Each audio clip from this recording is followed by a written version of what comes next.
Благодарам за репликата.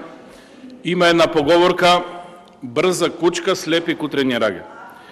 Внимавайте со брзината на кој начин градите, за да не видиме после несакани последици, а секако некој ќе си одговара за тоа.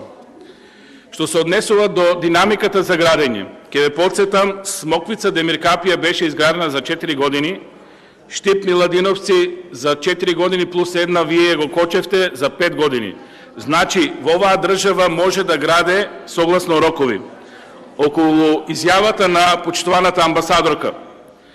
Сите сме за транспарентност, затоа нека да се издействува, да го видиме договорот и да падне целата прашина.